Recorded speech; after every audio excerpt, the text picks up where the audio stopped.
Charles, welcome back from our splendid round table where we heard a bit more about e-invoicing and the scope of that to broaden out and present financing opportunities. Turning to where it's come from and where it's going to, could you give us a few more insights about that? Okay. Well, I'm very pleased to be here. One of the hats I wear is as Secretary General of the European E-Invoicing Service Providers Association, which we call ESPA. We have 60 members, and we're acting as a thought leadership focus and a community in this area in Europe.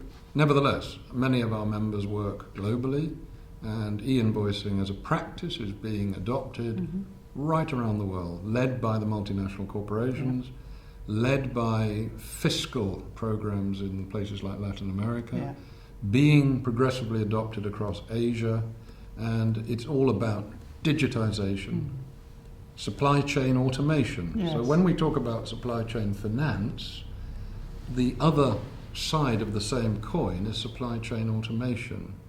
One really needs to live with the other.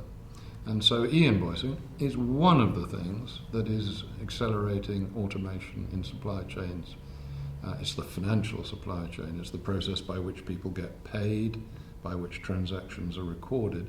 Of course, there's a lot of other supply chain automation going on in the physical supply chain as logistics is improved and all of that.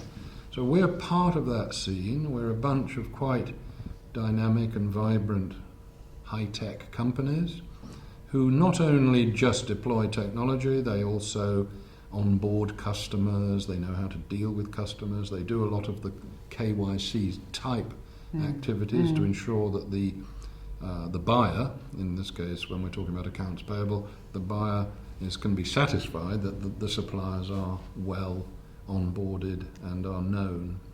So this is growing, it's very important development, it's supported by public policy. It has angles of tax collection, has angles of digitization, single market. A lot of public bodies, public sector is being encouraged, indeed forced, to adopt e-procurement and e-invoicing in their processes. But this revolution is happening. I think it's taken a bit longer than some other digital areas because of some of the sensitivities in it around tax collection, authenticity, integrity. People are very concerned about moving completely away from paper, but the wave is now caught, and it's an important area. I just wanted to add that the opportunity for the B2B networks that are driving supply chain automation to get together with financial providers who do supply chain finance seems to me to be intuitively important. There must be some opportunity there for people to share practice.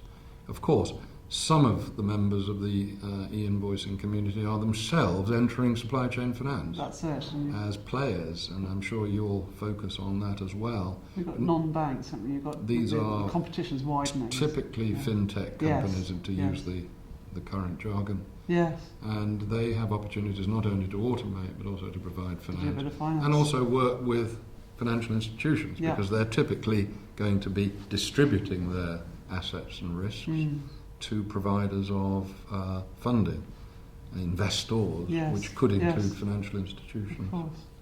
So the whole competitive landscape in terms of financial provision has been opened up by this e-invoicing development. I think so, indeed. That's quite exciting. Well, I just wanted to plug our community, the ESPA community as we call it, the global trend towards e-invoicing, and I think a lot of opportunities to share experience and to work together. Great. And it'll go increasingly branching outside Europe, as you said earlier. And it won't just be a European. Oh, absolutely not. I mean, it's happening, as I mentioned, in regions like Latin America. The US multinationals have been at the forefront of supply chain automation. You've got the emerging markets, the BRIC countries doing this as well. So it's a global trend. Well, thanks very much, Charles. It's been really interesting to hear about it. Okay.